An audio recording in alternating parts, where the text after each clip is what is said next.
यदि किसी कारण आपके कोई गुरु नहीं है जो आपको सही गाइडेंस दे सकें, तो आप खुद भी अपना टेस्ट ले सकते हैं। शिव पद्धतियों को पढ़िए, पंथों के बारे में पढ़िए, शिव तत्व को पढ़िए और देखिए आपका मन किस चीज़ में लग रहा है। आप अपने आप से तो झूठ नहीं बोल पाएंगे। आप एक साधक डायरी मेंटेन करिए, उसमें अनुभवों को लिखिए। ओम नमः शिवाय मेरे प्यारे शिव भक्तों।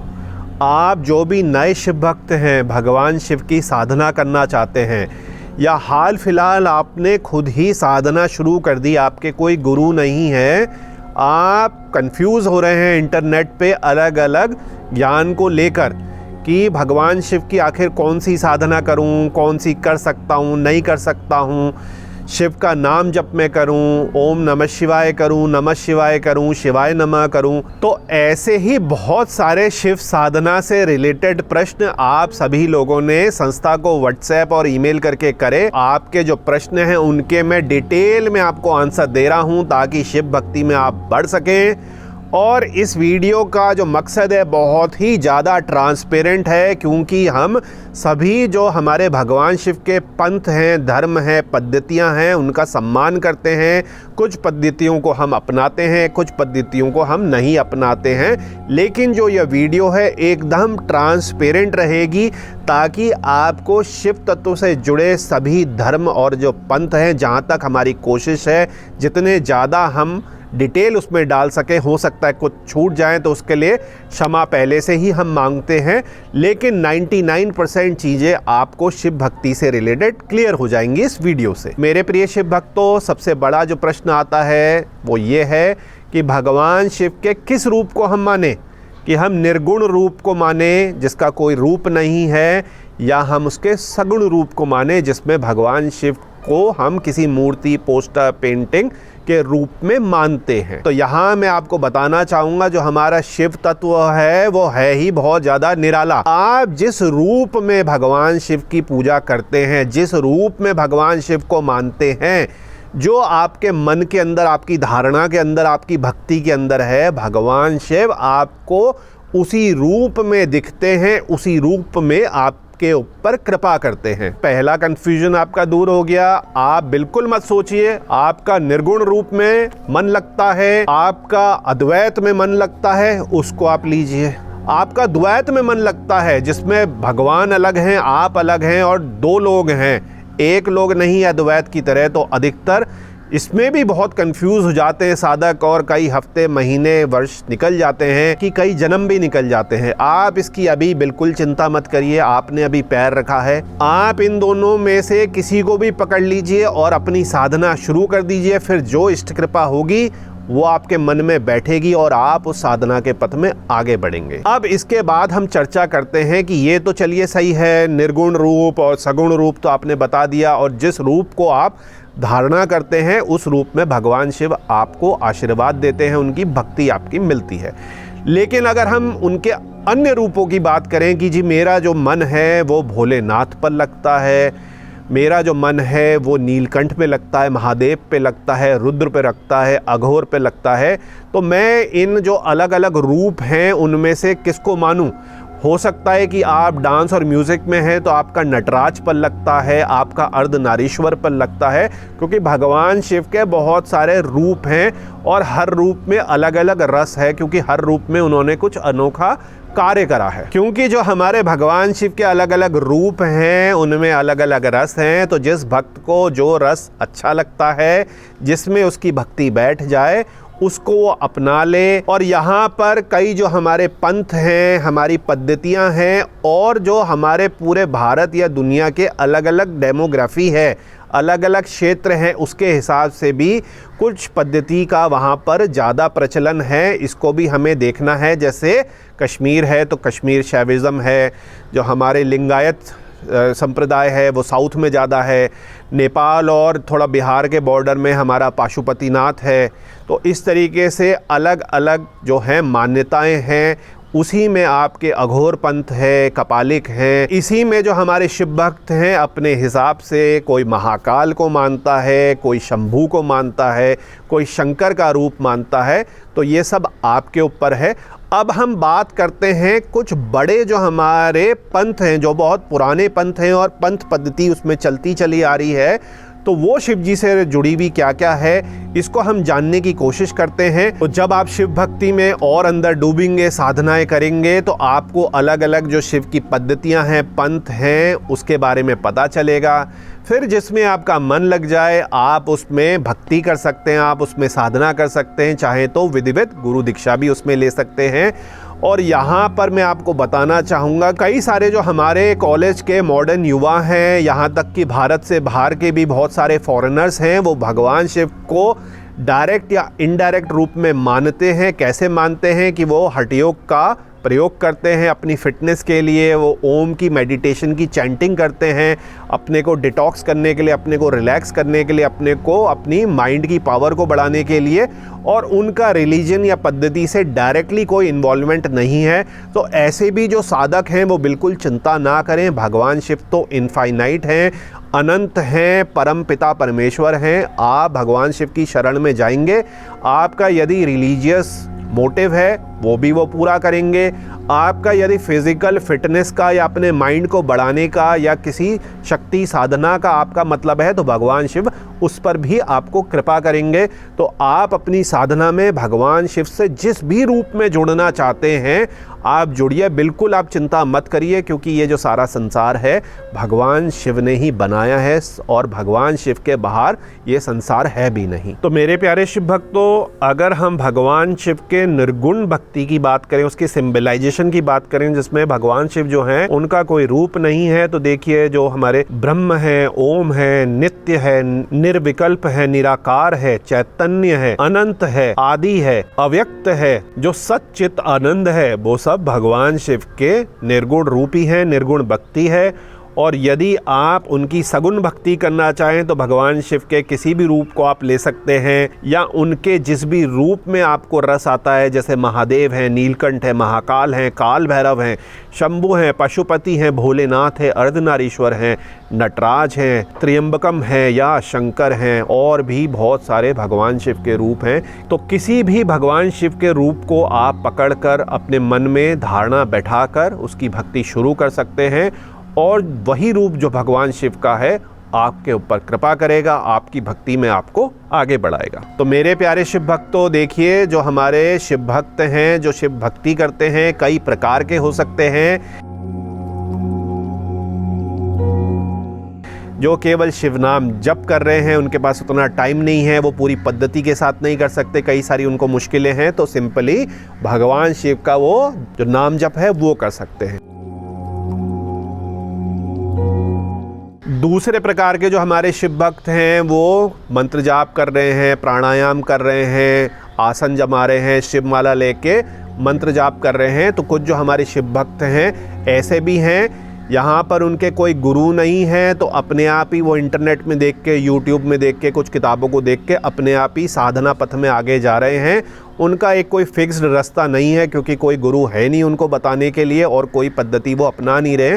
ओपन एंड तरीके से वो भगवान शिव की जो पूजा अर्चना है वो कर रहे हैं। ये है दूसरे प्रकार के साधक।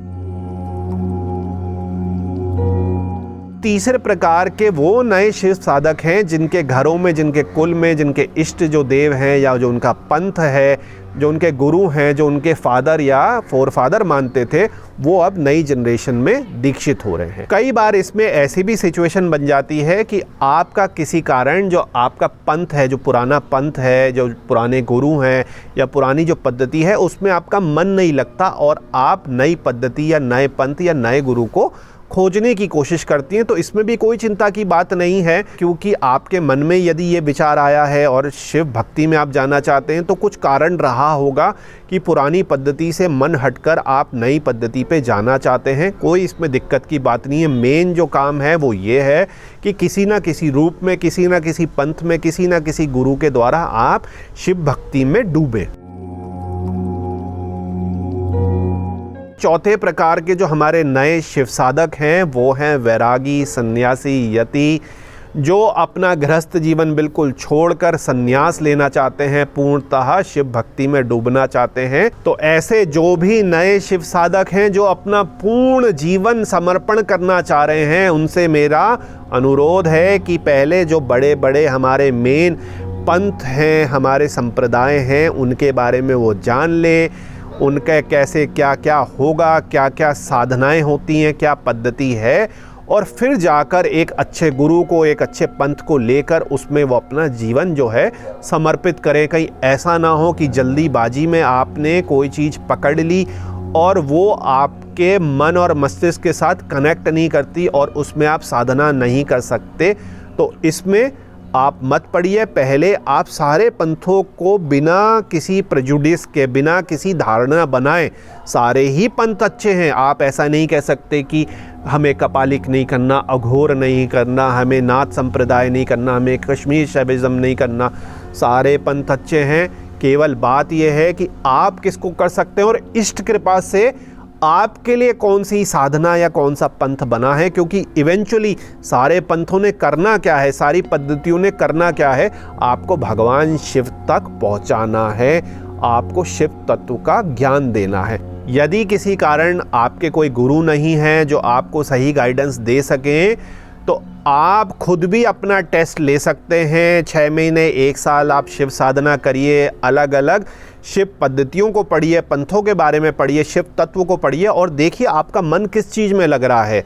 आप अपने आप से तो झूठ नहीं बोल पाएंगे। आप एक साधक डायरी मेंटेन करिए, उसमें अनुभवों को लिखिए, क्या साधना करने में, क्या भक्ति करने में, किस पाथ में जाने में आपको ज़्यादा अच्छी अनुभूति होती है। और जिस दिन आपको ये क्लियर हो जाए इष्ट कृपा से, उस दिन आप वो गुरु को ढूंढ लीजिए। जब आप तैयार होंगे तो कहते हैं कि गुरु खुद ही शिष्य के सामने आ जाता है और आप उस पंथ और पद्धति से उस समय जुड़ सकते हैं। तो मेरे प्यारे शिव भक्तों, एक 5वें प्रकार के शिव साधक और भी हैं। कैसे हैं वो? बहुत ज़्यादा पढ़े लिखे हैं। और जब कई लोग बहुत ज़्यादा पढ़ लिख जाते हैं तो उनको भगवान के ऊपर विश्वास नहीं होता।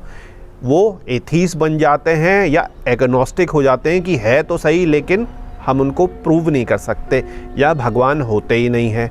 तो ऐसे जो नॉन बिलीवर्स हैं, जो भगवान पे विश्वास नहीं करते, भगवान शिव जो है, जो शिव तत्व है, उनको भी इनवाइट करते हैं, उनके ऊपर भी कृपा करते हैं। और आप हिस्ट्री में देख लीजिए कि बड़े बड़े जो नास्तिक रहे, वो जब शिव तत्व को उन्होंने पढ़ा तो वो बिलीवर में, शिव पर विश्वास करने वाले बन गए। यदि आप 5वीं तरीके के साधक हैं जो भगवान शिव पे बिल्कुल विश्वास नहीं करते, उनको भी पूर्ण लाभ तो मिलेगा ही मिलेगा, चाहे वो शिव जी के योगा के कारण हो, क्योंकि जो योग है वो भगवान शिव की ही देन है। मेडिटेशन जो है वो भी भगवान शिव की ही देन है। तो यदि आप भगवान शिव पर विश्वास नहीं भी करते तो भी आप योग और मेडिटेशन को अपने जीवन में लाइए, और जो हमारे चारों फल हैं, धर्म, अर्थ, काम और मोक्ष, वो आपको मिलेंगे और आपका जो जीवन होगा वो बहुत ज़्यादा सुखमय हो। तो मेरे प्यारे शिव भक्तों, 6ठे प्रकार के भी नए शिव साधक होते हैं। जो हमारे मॉडर्न युवा हैं वो ये मानते हैं कि करुणा और एम्पैथी, जो सेवा भाव है, वो ही महान है। क्योंकि भगवान शिव ने भी संसार को बार बारी अपनी जो करुणा है उसी से बचाया, कर्म करके बचाया। तो हम लोग जो हैं वो कर्म प्रधान हैं। हम पूजा और कर्म कांड में ज़्यादा नहीं पढ़ते। हम भगवान शिव का योग और मेडिटेशन करते हैं, और इसके साथ साथ जो है हम पशुओं की सेवा करते हैं, हम मनुष्यों की सेवा करते हैं। हमारे को जहाँ भी ज़रूरत है कर्म सेवा का ही मन करता है। तो ऐसे भी जो शिव साधक हैं अपनी जगह बहुत अच्छे हैं, क्योंकि भगवान शिव भी जो हैं हमारे कर्म प्रधान ही रहे हैं। तो इसमें भी आप बिल्कुल कंफ्यूज मत होइए। भगवान शिव का डेली आप योगा और मेडिटेशन करिए। आपके घर में मैं तो ये कहूँगा कि यदि शिव मंदिर नहीं भी है, शिव मूर्ति भी नहीं है, शिवलिंग भी नहीं है, लेकिन मानसिक रूप से यदि आप ध्यान करते हैं और अपने अच्छे कर्मों के द्वारा मनुष्यों को और पशुओं को आप सहायता करते हैं, तो आप भगवान शिव की ही पूजा कर रहे हैं। तो मेरे प्यारे शिव भक्तों, वीडियो थोड़ी सी लंबी ज़रूर है, क्योंकि नए शिव साधकों के बहुत सारे अलग अलग प्रकार के प्रश्न हैं, और ऐसा तो है नहीं कि उनको बीच में ही छोड़ दिया जाए मझधार में। तो वीडियो आप अंत तक देखिए। कई सारे जो साधकों के टाइप्स हैं, पद्धतियां हैं, पंथ हैं, उनका तो हमने मोटा मोटी बात कर ली। अब हम बात करते हैं, यदि कोई शिव साधक जिसको कुछ समय हो गया है, वो डीपली अब थोड़ा सा और शिव साधना के बारे में, शिव तत्व के बारे में जानना चाहता है, तो वो किन किन किताबों को रेफ़र कर सकता है, किन किन किताबों को पढ़ सकता है। देखिए किताबें मैं आपको एक एक करके मोटी मोटी जो मेन किताबें हैं अलग अलग पंथों की, वो मैं आपको नाम बता देता हूं, आप देख लीजिए, जैसा भी आपका मन करे आप उसको कर सकते हैं। तो देखिए स्क्रीन पर मैं आपको दिखा रहा हूं जो कुछ अच्छी शिव तत्व, शिव योग की किताबें हैं। तो सबसे पहले देखिए पुराणों की बात करें तो शिव पुराण, लिंग पुराण, स्कंद पुराण, कालिका पुराण, ये तो है ही। इसके अलावा जैसे है हमारा महानिर्वाण तंत्र, शिव तत्व प्रकाश, स्पंदन क्रियाएं हैं, तंत्रलोक है, शिव सूत्र है, शिव ज्ञान सिद्धि है, शैव सिद्धांत है, पशुपत सूत्र है, हमारी गोरक्ष संहिता है, गोरक्ष पद्धति है, हठ योग प्रदीपिका है, शिव संहिता है, योग चिंतामणि है, कपालिक और अघोर की किताबें हैं, वीर शिवा का जो धर्मशास्त्र है, नटराज का शास्त्र है,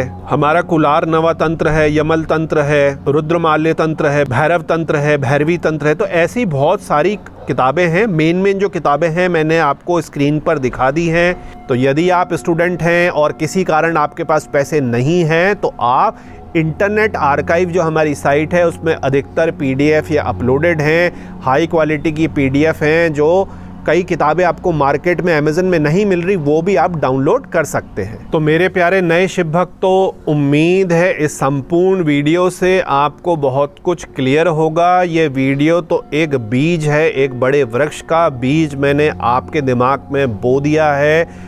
अब आपको ज़रूरत है उस बीज की सिंचाई करने की, उसको धूप दिखाने की, ताकि जो शिव तत्व का आपका वृक्ष है, जो वट वृक्ष है, संसार रूपी इतना बड़ा वृक्ष है, उसको आप पाएं, उसमें आप ग्रो करें, उसमें आप बड़े हों। यहाँ पर जानबूझ के मैंने आपके होमवर्क के लिए एक चीज़ छोड़ दी है जो कि है हमारे अगम और निगम।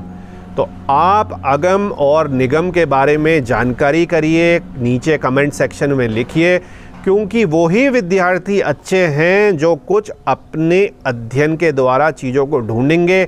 वरना YouTube का हाल क्या होगा कि मैंने बोला, आपने सुना, आपको मज़ा आया, आनंद आया और माया का संसार है, यहाँ से जैसे ही वीडियो ख़त्म हुई आप बिज़ी हो गए, फिर क्या शिव तत्व, क्या शिव मेडिटेशन, क्या शिव योग, क्या पंथ, आप छूट जाएंगे। आपके जो शिव जी हैं उसकी भक्ति में भी आप नहीं आ पाएंगे। और जो शिव साधक विधिवत रूप से पूर्ण सिद्धि करना चाह रहे हैं नमः शिवाय पंचाक्षरी या ओम नमः शिवाय षडाक्षरी की, वो कैसे जो 10 हमारे मंत्र संस्कार हैं, मंत्र उत्कीलन है, उसकी साधना में जुड़ सकते हैं। जिनको 6 महीने से 1 साल का समय हो जाएगा, छोटी छोटी साधनाएं वो हमारी संस्था के साथ ऑनलाइन करेंगे, उनको ये मौका दिया जाएगा, उनको ये सिखाया जाएगा कि वो मंत्र उत्कीलन के साथ, मंत्र संस्कार के साथ विधिवत रूप से शिव मंत्र साधना है उसको कर सकते हैं। तो मेरे प्यारे शिव भक्तों, यदि आप शिव साधना करना चाहते हैं तो बिल्कुल चिंता मत करिए, आज ही से आप शिव साधना करिए। और अंत में भगवान शिव से यही प्रार्थना है कि आप पर और आपके परिवार पर वो कृपा करें और आपका जो मन है शिव भक्ति करने पर, शिव साधना करने पर, उसको वो जल्द से जल्द शुरू करवाएं। ओम नमः शिवाय।